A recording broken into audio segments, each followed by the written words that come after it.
ஹாய்ங்க. இன்றைக்கி தோசைக்கும் இட்லிக்கும் தொட்டுக்க ஒரு கார சட்னி ரெடி பண்ணியிருக்கேன். எனக்கு தெரிஞ்ச மாதிரி செஞ்சுருக்கேன். நீங்களும் ட்ரை பண்ணி பாருங்கள். வாங்க வீடியோக்குள்ளே போகலாம். This video sponsor by SPO digital marketing. SPO digital marketing இந்த வேலை வீட்டில் இருந்தே பண்ணுற மாதிரி பார்ட் டைமாகவும் பண்ணலாம். அதே மாதிரி ஸ்டூடெண்ட்டு, ஹவுஸ் ஒய்ஃபு, வேலை தேடுறவங்க, அதே போல் மொபைலில் ஒர்க் பண்ணுற மாதிரி தான். நமக்கு சோஷியல் மீடியா பற்றியும் கொஞ்சம் தெரிஞ்சிருக்கணும். ஓகேங்களா? எந்த டைம்லனாலும் நீங்கள் ஒர்க் பண்ணலாம். அப்படி உங்களுக்கு விருப்பம் இருந்தால் இந்த நம்பருக்கு கான்டாக்ட் பண்ணுங்கள் வாட்ஸ்அப்பில். ஸ்கிப் பண்ணாதீங்க. பெரிய தப்பு. தினம் 300 ரூபாய் சம்பாதிக்க அரிய வாய்ப்பு. இன்ஸ்டாகிராம், ஃபேஸ்புக் பயன்படுத்த தெரிந்தால் போதும். Content post and content publishing மூலமா தினம் 300 ரூபாய் சம்பாதிக்கலாம். இந்த வேலை செய்ய 5 நிமிடம் போதும். Work training support, group communication support, all language customer live chat support, முக்கியமா சொந்தமா ஒரு பிசினஸ் ஸ்டார்ட் பண்ற அளவுக்கு உங்களால கற்றுக்கொள்ளவும் முடியும், சம்பாதிக்கவும் முடியும். இந்த வேலை வாய்ப்பு வழங்குவது 5 வருடத்திற்கு மேல ரன் ஆகிட்டு இருக்க நம்ம தமிழ்நாட்டு company school of business organisation private limited. மேலும் விவரங்களுக்கு டிஸ்கிரிப்ஷன்ல கொடுத்திருக்க நம்பருக்கு வாட்ஸ்அப் பண்ணுங்க. ஹாய்ங்க. இன்றைக்கி வெங்காயம், தக்காளி, பச்சை மிளகா வச்சு ஒரு டிஷ் செய்ய போகிறோம். பார்க்கலாம் வாங்க. இதுக்கு பேர் என்ன வைக்கிறதுன்னு நீங்களே முடிவு பண்ணுங்கள். நான் கார சட்னி வைக்கலாமா, இல்லை தக்காளி சட்னின்னு வைக்கலாமா, இல்லை வெங்காயம் தக்காளி சட்னின்னு வைக்கலாமா அப்படின்றது நீங்கள் சூஸ் பண்ணிக்கங்க. ஓகேங்களா? இப்போ அடுத்தது இதை இப்படின்னு ஒரு 2 நிமிஷத்துக்கெல்லாம் அரிஞ்சு எடுத்துக்கலாங்க. ஓகேங்க, 2 நிமிஷத்துலலாம் வெங்காய தக்காளி அரிஞ்சாச்சு. இப்போ நம்ம அடுத்து தாளிக்கலாம் வாங்க. தாளிக்கிறதுக்கு தேவையான அளவுக்கு எண்ணெய் ஊற்றி வச்சுருக்கோங்க. அடுத்து நம்ம கடுகு போட்டுக்கலாம்.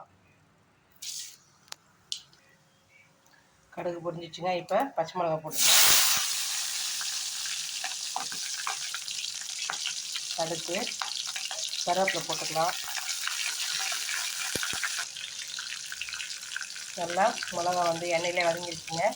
அடுத்து நம்ம வெட்டி வச்ச வெங்காயத்தை சேர்த்துக்கலாங்க.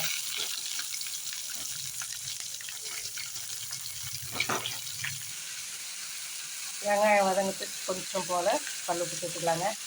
ஏன்னா அப்போ தான் டக்குன்னு கொஞ்சம் வதங்கும். ரொம்ப வதங்கணும்னு அவசியம் இல்லை.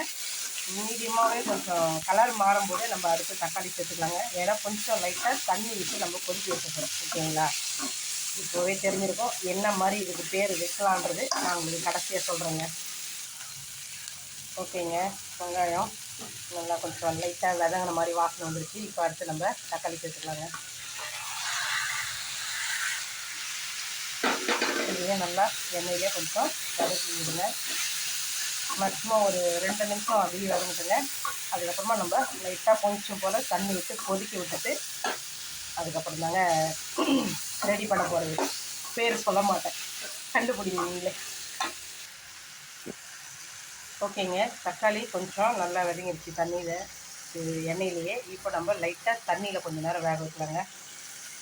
ரொம்ப ஊற்ற வேணாங்க.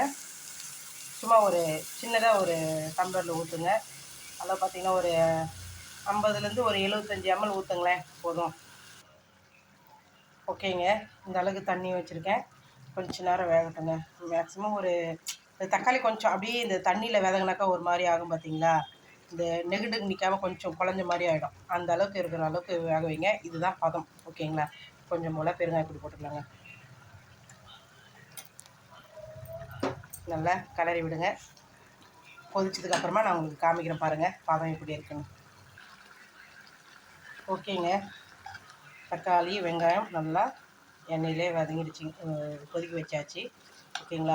இதுதான் கரெக்டான பதம். பாருங்கள், முன்னாடி பார்க்கும்போது நமக்கு அப்படியே ஃப்ரெஷ்ஷாக தெரிஞ்சுது. இப்போ கொஞ்சம் பார்த்திங்களா நல்லா வதங்கினது, அதுக்கான கலர் மாறி இருக்குது பாருங்கள். ஓகேங்களா? இதுதாங்க பதம். இந்த அளவுக்கு வந்ததுமே கேஸ் ஆஃப் பண்ணிவிடுங்க. கேஸ் ஆஃப் பண்ணிட்டு முடிஞ்ச பருப்பு சட்டியில் கடையிறதுனா கடைங்க, அப்படி இல்லைன்னா ஆற வச்சு மிக்சியில் அரைச்சிங்க. கொஞ்சம் குறைன்னு இருந்தால் கூட பரவாயில்ல. ஓகேங்களா? நம்ம ஆற வச்சு மிக்சியில் தாங்க அரைக்க போகிறேன், பருப்பு சட்டியில் கடையில். ஓகேங்களா? இப்போது நம்ம ஆற வச்சிடலாங்க. கடைசியாக தாளிக்கும் போது என்னன்றது பார்த்துக்கலாம். ஓகேங்க, கடைசியாக வந்து தாளிப்பு பண்ணிடலாங்க. இப்போது தேவையான அளவுக்கு எண்ணெய் ஊற்றியாச்சுங்க. எண்ணெய் காஞ்சிருச்சு. இப்போ கடுகு போட்டுக்கலாங்க.